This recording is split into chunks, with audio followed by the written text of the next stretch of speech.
Hello लोगोफोर दिनै नोंथांमोननि थाखाय मोनसे गोदान भिडिअ आपडेट लाना फैबाय। भिडिअआ जोबोद इम्परटेन्ट गोनांथि आरो नोंथांमोना स्किप खालामालासिनो जोबजासिम नायलांबानो जाबाय। बिदिब्ला नायलांदो लोगोफोर। भिडिअआ सिगां नायनायनि सिगां एसे खोनासंग्रो।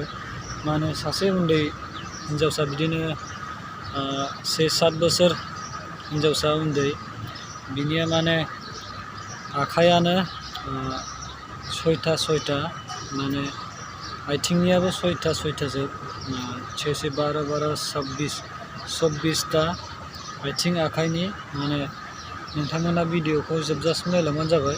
नायबानो नुलांगोन नोंथांमोना।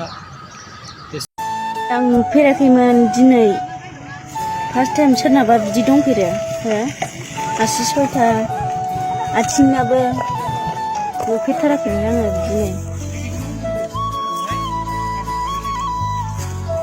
आसरित।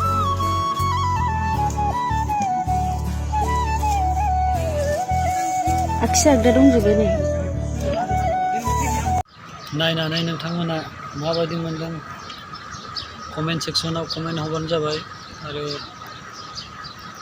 लाइक हरबानो जाबाय लोगोफोर।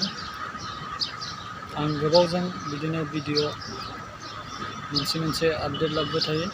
नोंथांमोना आंनि भिडिअखौ नायाबालानोबो एक्सेप्ट खालामनाङा अननानै। लोगोफोर भिडिअआ बहुत सोमोनांथाव।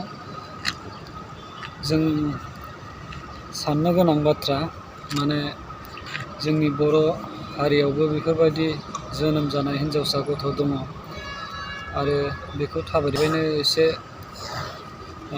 सुलाद लानांगोन जे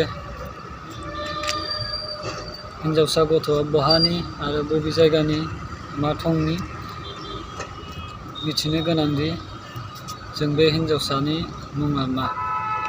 दा एसे थाबैनो जोङो खबर लालायनांगोन। स' गाइस बिदिबा भिडिअखौ एसेयावनो दोनथ'नाय जाबाय। बाय बाय। जय बर' हारिनि।